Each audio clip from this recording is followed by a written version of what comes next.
Hello there. Welcome everybody to the live stream. Hopefully you can hear me okay. Everything's going okay. Welcome. This is our Thursday weekly lunch chat. And we got a bunch of stuff planned for you today, but this is mainly a chance for you to interact with me. Please enter any questions, any comments, say hello in the chat. I'm going to put that up right now actually behind me so you can see some of the things that we're putting in there.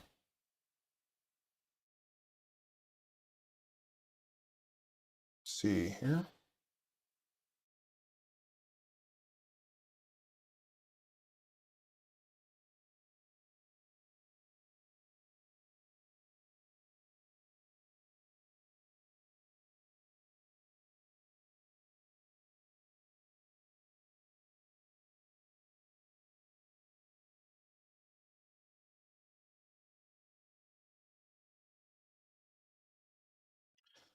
I had a little bit of a technical difficulty getting started today. I had a PC crash just as I was starting to live stream, which happens sometimes. um, so just a minute or two getting started late. So please say hello, introduce yourself in the YouTube live chat so we can know who's with us and who's participating with us today. And I'd love to see who's all here.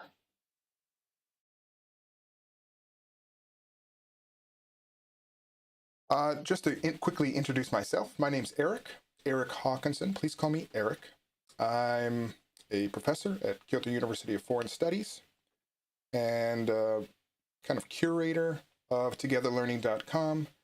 And these Thursday kind of lunch chats are for a chance for all the students studying courses on that, using that platform, that sandbox, e-learning sandbox, to get together and chat and interact with me and see some of the projects I'm doing, see some of the work that the students are working on. Sometimes we do it on YouTube Live. Sometimes we're in Discord. I'm also watching Discord as well. And sometimes, especially my Japanese students, interact during lunchtime on Thursday using Line.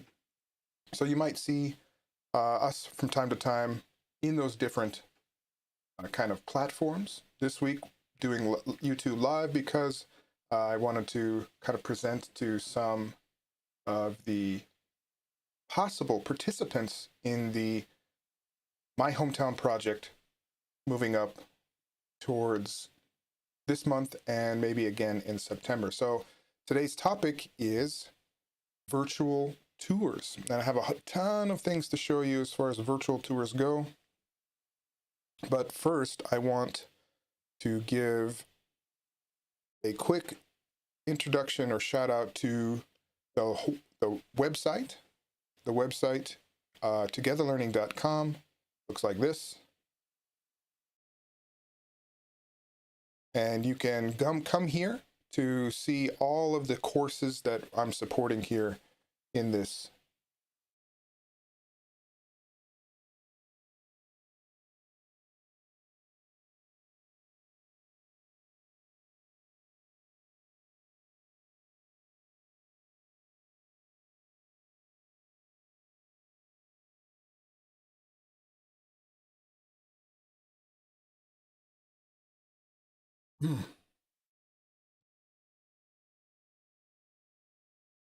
Okay, let's see here. I'm going to put that screen actually behind me here.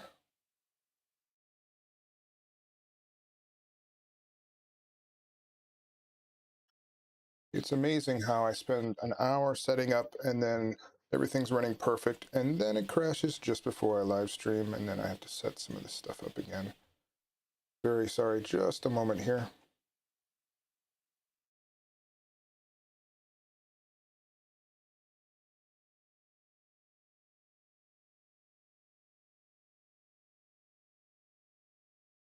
Right. So here's the website that I was just talking about, togetherlearning.com. There's a bunch of courses on here. The My Hometown Project, Game-Based Tourism, New Media Lab are some active courses right now. So some of the you students that are in some of those courses might be online for this lunch chat right now.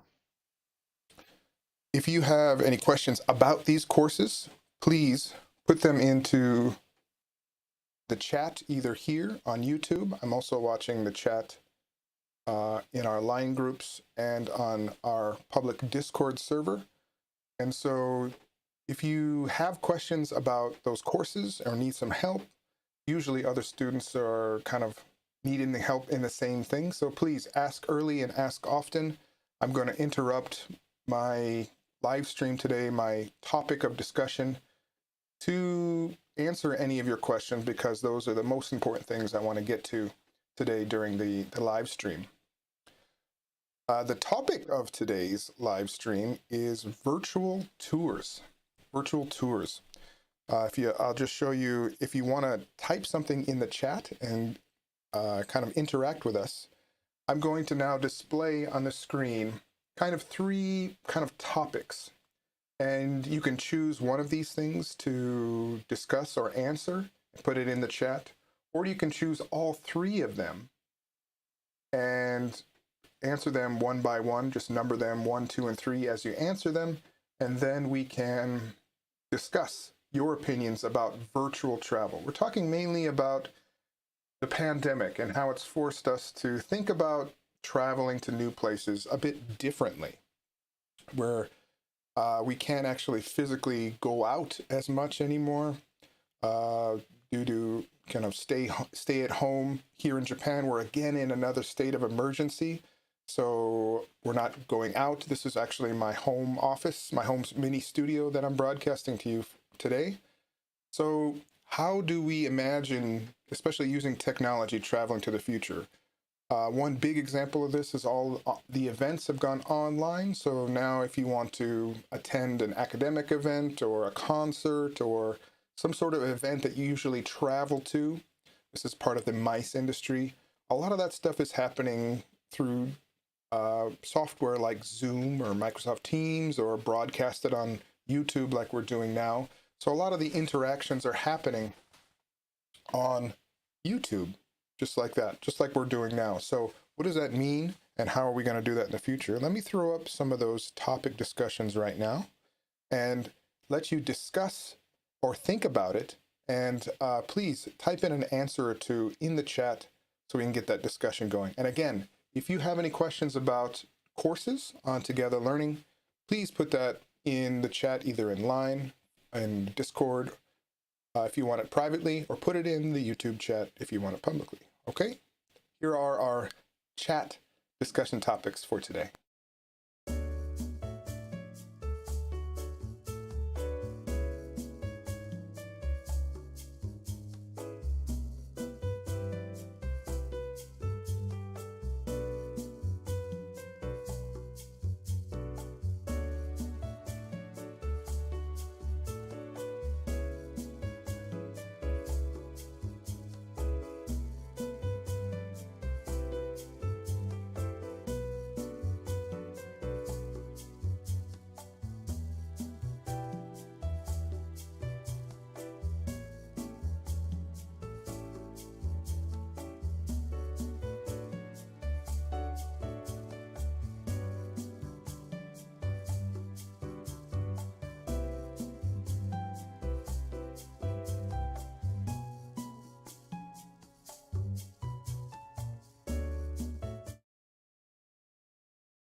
Okay, so the things that I'd like you to try and think about as I go through some of these demos today, through some of the things I'm going to show you, is number one, if you've ever taken a virtual tour, share a link to that in the chat so the rest of us can see what tour you have enjoyed virtually, traveling virtually, and tell us why you did or didn't like virtual travel. Maybe compare it to the real thing if you've actually been to that physical place before.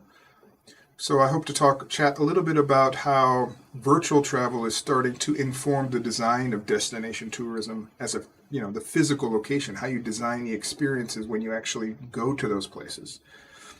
And how about the idea? This is probably an open discussion. I'd like to hear your comments about this. What about the idea, does virtual travel, using VR to travel places, does it make you want to travel to that place more or less? Is the increase of virtual travel, traveling with a headset that looks a lot like this, all right, is that going to mean that people are going to be motivated to travel more or less to physical destination tourism spots? I have a ton of thoughts on this. I've been thinking about this for a couple years now, but I want to know what you think first, and I'm happy to kind of go into some of that stuff as the discussion today progresses. Again, my name's Eric. If you're just joining us, please tell us who you are in the chat. Introduce yourself. If you have any questions about what's going on as far as what are we doing today, any questions about the courses on togetherlearning.com, and any other kind of topics that we discussed that we put in the chat today. Okay, first comment. Arisa Hattori, very welcome to the live stream. Game-based tourism class. Yes, Arisa is one of my most active students, so there might be a few people joining us from either Thailand or Indonesia, maybe even Singapore today. So Arisa, if you have a chance, please interact with some of those students coming in from those other countries, if they should show up today as well. There's going to be people probably hopping into these kind of chats during our weekly chats, probably more and more often as we move through the semester, we move through the project. So Arisa is in a class of mine called Game-Based Tourism, and in that class we're learning about the design of games and how that relates to the design of experiences in the tourism and hospitality industry. And that's a really fun class for me to teach because we talk about games, which is a big hobby of mine, and we actually get students creating gamified experiences, creating game prototypes. Some students even create digital games, in which we have a big database for online right now, actually. Okay. Arisa, if you have any questions about class, please put them into the chat. I'd love to try and answer them for you, but if not, I'm going to kind of jump ahead and talk about today's discussion topic.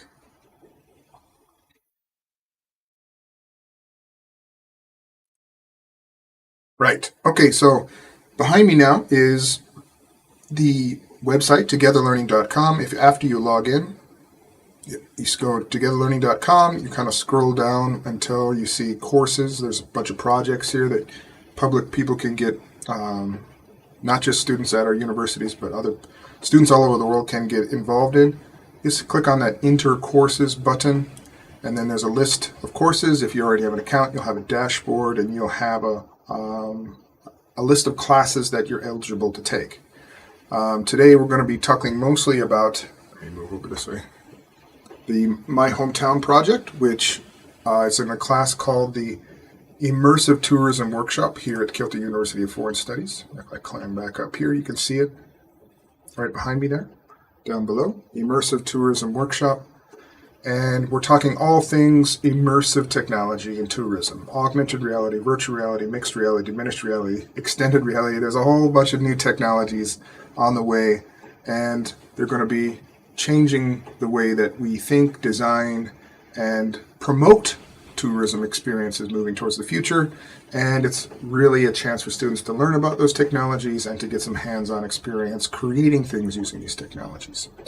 And so a big part of that is the My Hometown project, which I started about 4 years ago. 4 years ago, and it's been changing slightly ever since. Let me just tell you a little bit about that project. Switch over to here. Right, this is the My Hometown project. It is basically using VR to create hometown tours, and students are creating these tours, and because students are creating these tours, everybody's getting a chance to do some travel, some virtual travel, like we didn't do before the pandemic. This is actual kind of exploring what's possible using virtual reality in tourism, and exploring what's possible when we have these technologies to help share and tell stories with each other. Right, so that is kind of like the main idea of this project.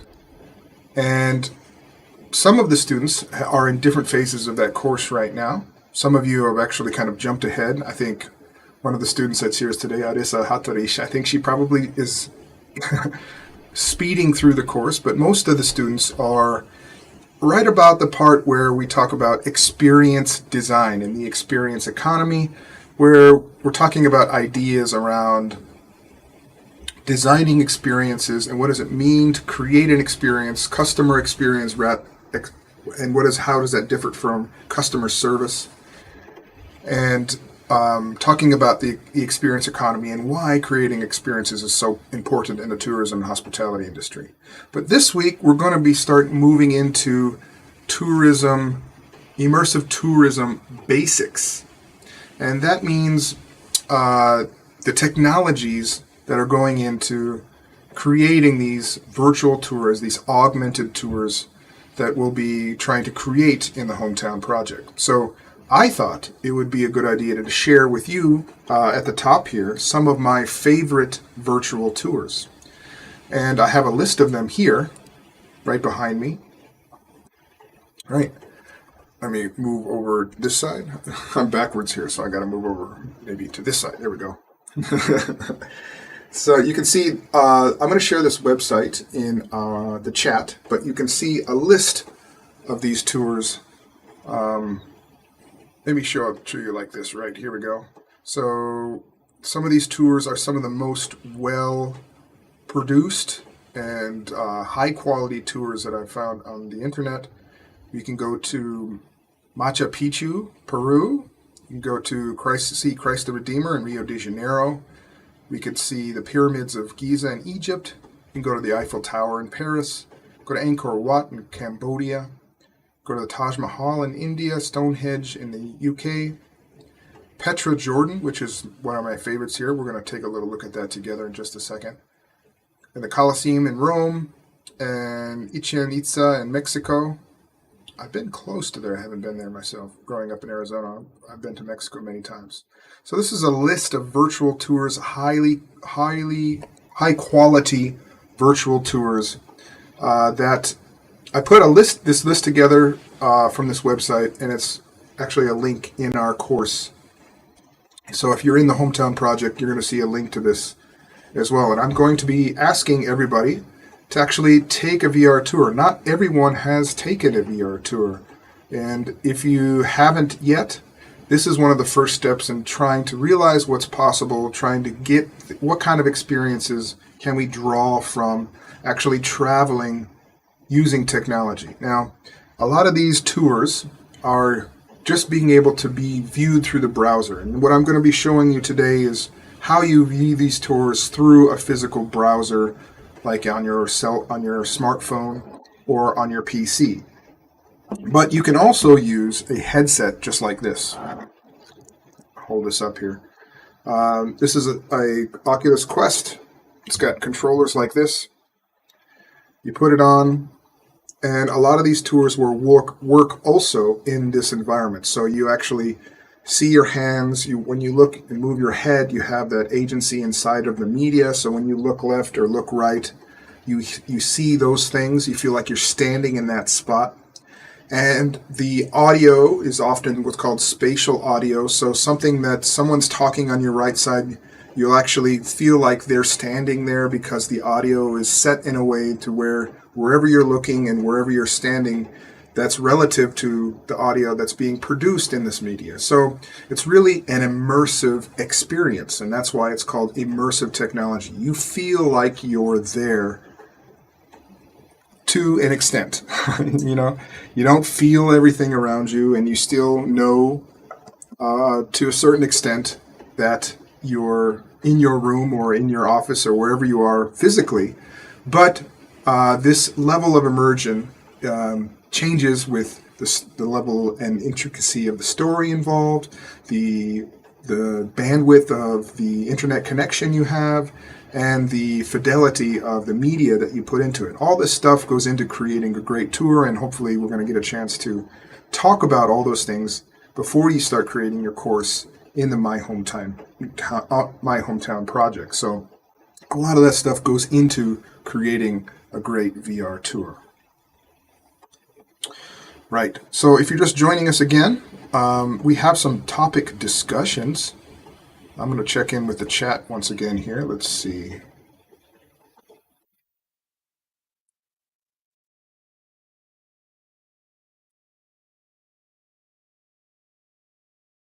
Marissa, yes. If you're just popping in, please say hello in the chat. Tell us who you are and what you're kind of interest in the course. If you're a student and you have a question, please answer or ask your question often and early so I can interrupt my demonstration today so I can make sure that you get your questions answered. We do have some topics of discussion today as well, and I'll put those up on the screen again.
Right, so if you have any kind of responses to any of those, especially the third one, what does virtual travel mean for real travel as we start to use virtual reality, as I explained it before?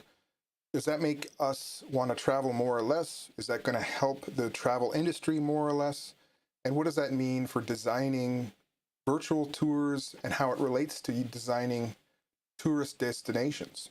There's a lot to think about, and we're starting to see the effects of that pretty much already. All right, so let's get back to our virtual tour today. The city of Petra. Beautiful, kind of very old historic place. I can probably, let's see where that is on the map first. This is Al Khazna, or the Treasury. Its impressive 40-meter-high facade and elaborate carvings cut deep into the rock face make it a world-famous landmark within Petra. Most archaeologists believe that in Nabatean times, this was a tomb for a person of great significance. So you can see where about that is in the world. Right, in the south part of Jordan, close to the Israeli border.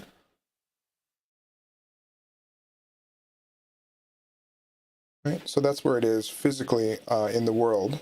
But you can also view it and walk along it using a version. This is a version of Google Street View. Google Street View is one of the main tools that we'll be using in the My Hometown project to explore and gain access to assets that will be used to create virtual tours. So Google Street View is one of the most abundantly rich libraries of immersive media, as in 360-degree photos that we have available in the world. Other companies are also rushing ahead to get different kinds of immersive tours, immersive media, for example, cloud points and 3D scans and other types of immersive media that is even higher fidelity than what we're going to talk about and experience today. But all that is to say that these type of tours are already getting much more immersive, much more technologically advanced, and the devices and the technology and the media that's going into creating them is already much more advanced than what we're seeing right now. So what I'm doing right now is I'm just grabbing my mouse and dragging it around. If I was in a headset, I would just be moving my head, reaching out my arm, and touching these points around in me to get some information about what's going on. So I'm just going to click on the entrance to this. I think it's a temple. I'm not quite sure. I'm sorry. I don't know the history of this all too well. These are just labeled with what's called points of interest inside of 360-degree or virtual tours. So you click on them and you get text, video, maybe some pictures or some other media that will pop up, and you can get more information about that particular point of interest. Sometimes it's called a hotspot. And when you're designing 360 tours and you're looking around, for example, you want to walk around your own neighborhood using Google Street View, you're always going to want to think about what kind of things, what points of interest, what hotspots, what extra media can I introduce to this area, what kind of things can I point out, and what kind of things can I show that will enhance or give extra interactivity and information about where I'm going and where I'm looking. So in this particular tour, there's a map. It's right up here in the corner, and it will show me. Come with us on a journey through Petra and walk the path of the Nabateans, an ingenious people who lived here from around 60 BC to 200 AD. You can begin by selecting the first stop on our journey, Bab al-Sik, the entrance to the city. Then feel free to explore this extensive ancient civilization at your own pace. Right, so it's telling us where to start. Right, this is a very... Before entering Petra, we must pass Bab al-Sik, the main gateway to the city. For first-time visitors to this place all those years ago, these 8-meter-high sandstone god blocks guarding the city and its coveted water supply must have been a truly daunting sight in the middle of the blistering desert.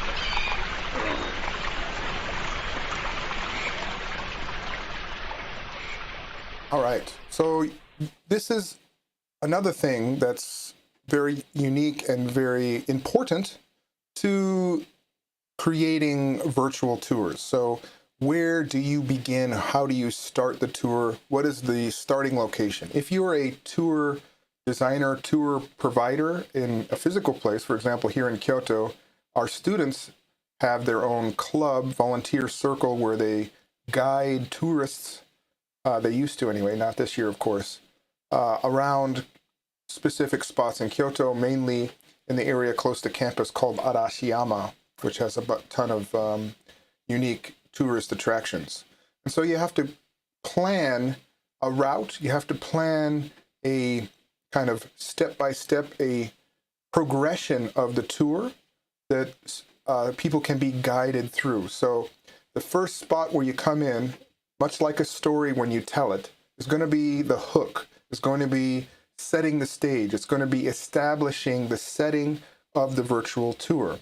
much like an establishing shot in a movie gives you a whole bunch in maybe a very like extreme long shot type of a situation where you get a feeling of where the story is taking place. Is it in the past, the future? Is it in the city, the countryside, and some of the characters that are involved? A lot of the same thing happens in 360 tour design. So this tour has very logically started the tour at the entrance of this particular journey, this road into the ruins of Petra. And so it's called the Gateway of Seek, right? And so 360 tours often let you kind of walk down the road, Street View does anyway, and it's got these points of interest as we go along. And if you click on these, if you've ever used Street View before, you can just keep walking down the road. Right? And there's some audio here as well. But that might not be so Come with us interesting on a because journey through Petra and there's walk only the a path of the certain amount of Nabateans, kind of an really ingenious interesting places people to who go. lived If you want here to just keep from around walking down the 60 road, that's fine BC too, to especially if you're in 200 VR, that'd be AD. great. You can begin by selecting the first stop on our journey, Bab al-Sik. This is Al-Kazma, or the Treasury. Its impressive 40-meter-high facade and elaborate carvings cut deep into the rock face make it a world-famous landmark within Petra. Most archaeologists believe that in Nabatean times, this was a tomb for a person of great significance.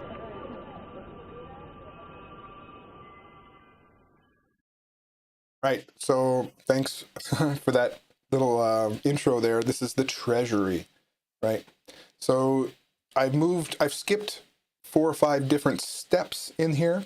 That's another thing about creating virtual tours that's a little bit different from perhaps editing a movie or creating an app or something like that. Probably closer than creating a website and app than other things. It's because of the choice of the user, right? You can restrict your tours to go step by step by step, but some of the greatest parts, the greatest affordances that VR will let you do is explore it as you would explore it and discover things as you would if you really traveled there. So, right? If you want to go on a guided tour, you go on a guided tour. But if you travel there, you just want to explore certain parts of it, you can always just do that yourself when you travel somewhere. And a lot of that same concept is present when you create virtual tours. So how much agency do you want to give the person taking your virtual tour? Do you want to restrict them and go step by step, or do you want to give them the freedom just to pop in and out of different places, go between different locations in your tour? How do you want to connect different parts of the tour together? It's very unique. So one of the functionalities of this tour is using the Street View kind of walk along type situation. And there's a lot of, as you walk through, then they annotate or put those hotspots as points of interest into the environment with text or with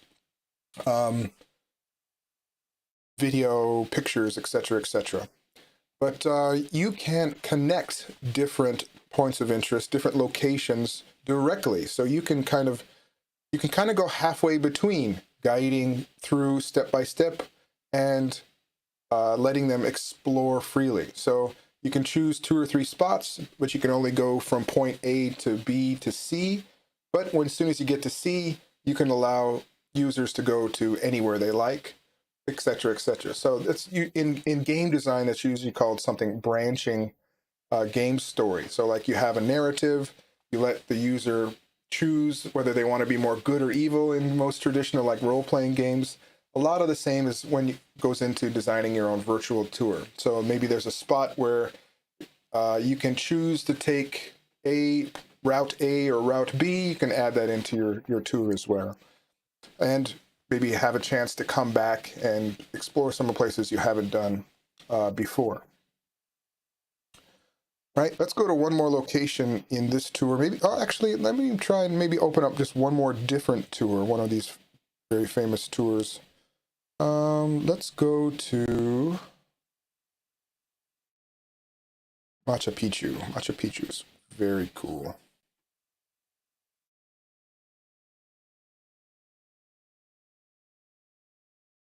Welcome to Peru's Machu Picchu, one of the new 7 wonders of the world. Machu Picchu, also a UNESCO World Heritage Site, rises up more than 2,400 meters above sea level, where the Amazon basin meets the Andes. The Inca chose this site above their sacred valley and completed the masterpiece in the mid-15th century. It is widely held that Machu Picchu, with its iconic Machu Picchu's architecture, which has gradually been restored, blends seamlessly with its natural setting. Though the sanctuary is visited by hundreds of thousands of tourists each year, it's incredible to think that it was abandoned during the Spanish conquest and rediscovered as recently as 1911. If you look to the left, you can see the Urubamba River down below. All right, a couple of things to note in the design of this particular tour. The first kind of landing page of this website, this tour, it was just a photo. It wasn't a 360 tour. So the accessibility of it and the connection to the devices, like I said before, if you're on a browser or if you're in a headset, is going to dictate what kind of things you can do. So showing just an image really isn't good for headsets. So this particular tour is not optimized for those devices, obviously. One other thing I can tell about that, because of that, is the navigation that's provided to do this tour. So if I were to kind of move out of the way here for a second, you can see that on the side there's a menu to kind of go through the different places of interest. Now this is great design for a browser or a mobile device like a smartphone or a tablet, because you can quickly see a list of places to go, get like a thumbnail of what that might look like, and then jump to that location. But that kind of navigation is not necessarily intuitive for people that are inside of VR.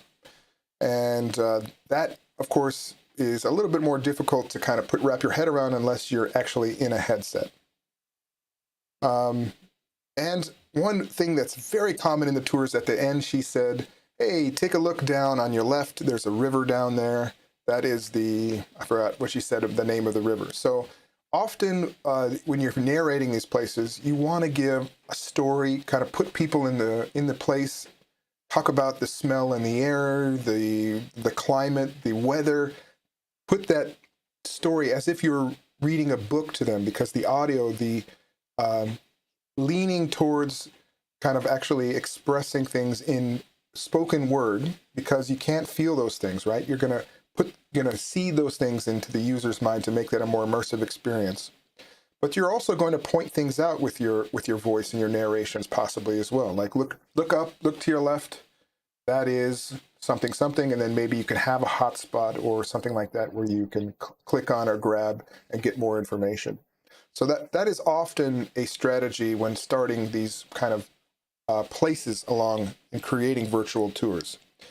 Tell a story, kind of express some of the things to give it a little more immersive feel, point out some points of interest, and then let the user explore themselves those points of interest and keep going around. Let's go to one more spot, looking out over the edge, it's called. That might be interesting. The views from the Citadel are some of the world's most prized, but the Inca had more in mind than valley views. The location was strategically chosen to provide astronomical observation and proximity to the gods.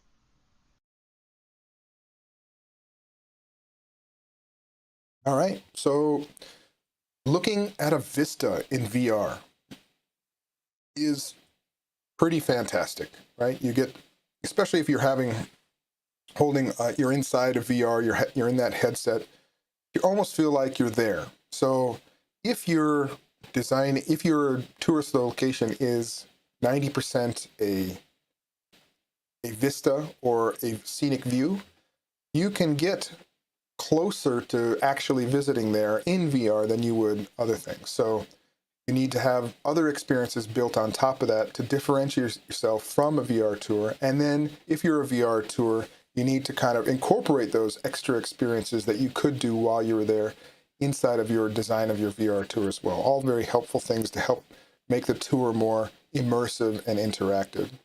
So if you were standing here, that's great. like most of the whole thing is just taking in this breathtaking view. But what else do you do here? What other things, what other activities, what other things happened in the past here that maybe you can see happen, or hear about what happened, or think about what happened, or explore what is happening in that area, perhaps in your hometown or neighborhood, right? This could include festivals, events, happenings that happen over the course of time, a little bit of history, of course, all good things to kind of add and think about when designing your tours. Okay, well, if we're going to come back to the hometown project, our students are creating tours as well. And they are creating some crazy awesome stuff. If I were to point out our website, where is that website?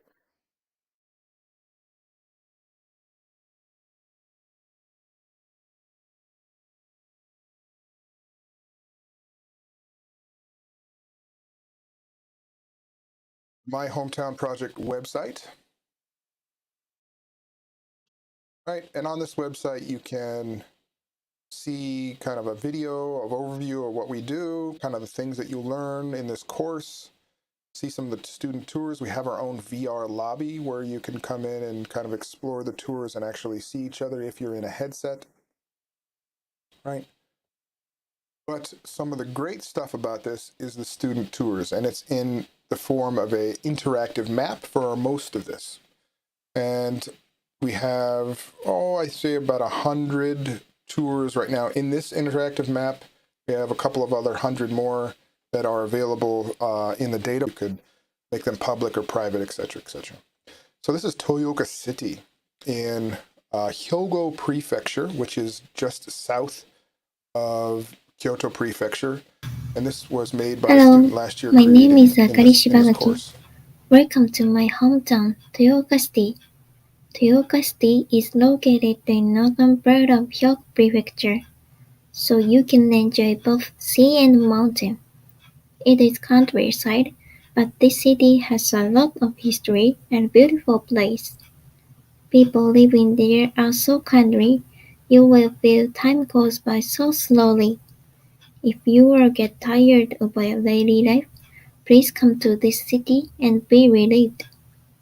This scenery is Kuruhidake Mountain. It's nice to hike or reach the top by a cable car. This mountain is known for beautiful autumn leaves and sea of clouds. I hope you experience my tour and become interested in my hometown.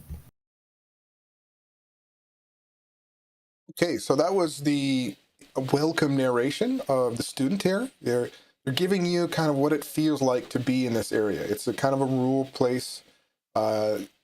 She mentioned that it's just very friendly, very full of nature.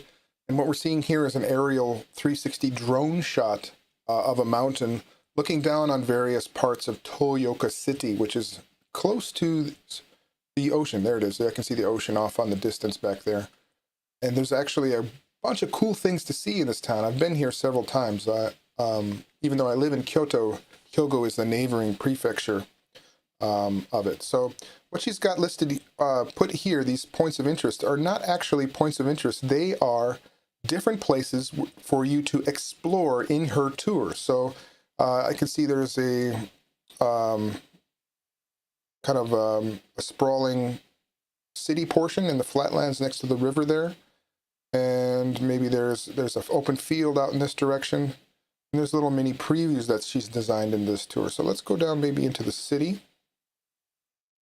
Nope. Hello, my name is Try a different one.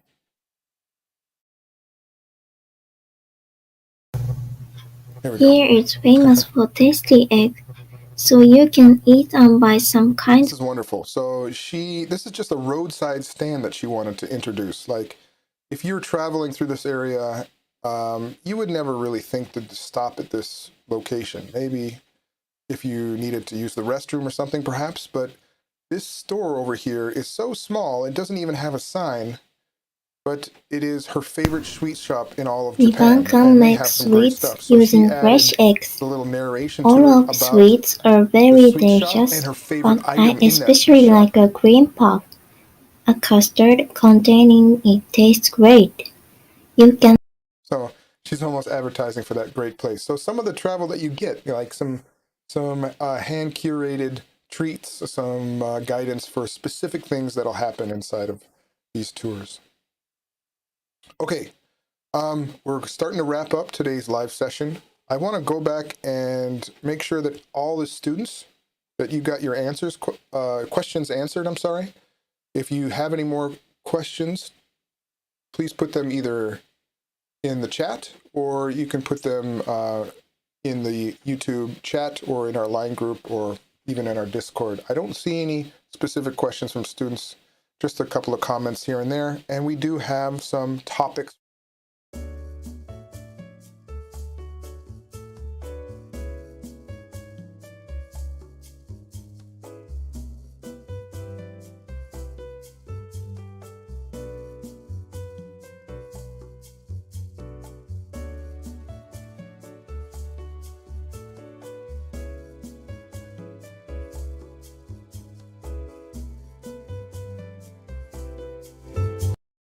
All right. So if you have any questions or anything you'd like to add to those discussion points, please put them into the YouTube chat as well. Okay. Well, those are some of the tours that our students put together. I'd love to show you more, but we're starting to run out of time.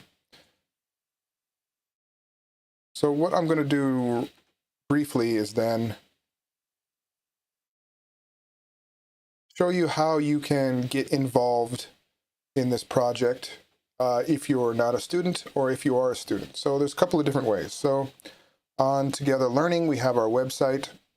And if you're a student that we have partnerships with, you can possibly take this immersive tourism workshop course during the normal semester in Japan. But if you're not and would like to join the My Hometown project, all you have to do is contact me. And that contact is either through my website that is already in the chat. I'm going to put that again in the chat as well. Or you can reach out through this website, which is togetherlearning.com/myhometown. Right? So we have a cohort that just started. If you want to get started making tours or learning about virtual tourism, starting to explore places around the world using virtual tourism, we can get you in right away. But if you need some time to prepare, recruit students, get some interest in this project, we're starting again in September, and then possibly iterating and moving on and having more tours towards the end of the year. Again, my hometown tour project is to explore the lesser known path through eyes of people who grew up in those places, right? This is what it kind of looked like for the first iteration, where students were actually in my classroom. They were learning how to guide tours using a bunch of different products and guiding tours through students that were actually physically in the classroom.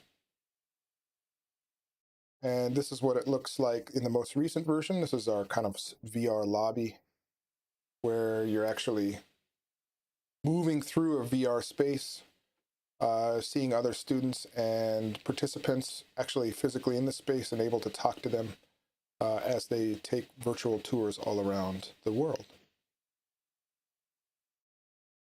It has approximately 10 weeks if you work 1 to 2 hours per week to finish the project. You're going to learn a little bit about storytelling and media design to help you make a good tour. You're going to learn a little bit about the technology that goes into making and consuming this media. And then we'll go through a 6-week step-by-step kind of planned course to make, review, iterate, and showcase your VR tour. If you want to learn more, the tools for the course, we have our Together Learning website. We have a bunch of course materials, videos, a digital textbook, online discussions. We have weekly chats, which we are watching and listening to right now on Discord, Twitch, and YouTube Live today. You need to make sure you have a PC or a Mac with good internet connection to be able to participate. And reach out. This is a little bit about the research project. Our next iterations coming this April to July. So we currently have 4 institutions, 8 countries, students from 8 countries now participating. And that is hopefully going to increase quite a bit when we turn around and do this again in September. And then maybe again when we do it the year after. This is going to be a continuing thing. Next, starting in September. If you want to get involved, that's erichawkinson@gmail.com or togetherlearning.com/myhometown. Okay. Well, that is just about the time that we have for today. I'm going to stick around just for another minute or two to make sure that nobody has any extra questions in the chat. But I am going to just throw up that chat discussion here at the end for about 2 minutes, and then I'm going to come back on and say goodbye in about 2 minutes. I just want to give everybody a chance to put their last few greetings or words or questions into the chat. So I'll be right back in 2 minutes. We're starting to wrap up, everybody.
All right, everybody.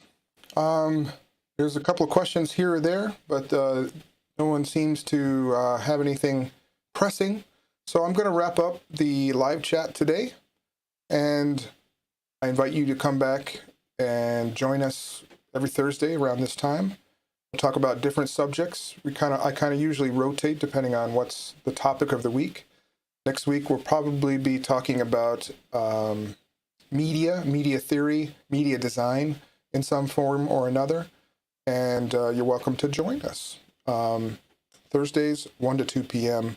Japan time. And if you're interested in the virtual tourism, joining the My Hometown project, look forward to hearing from you. All right, everybody.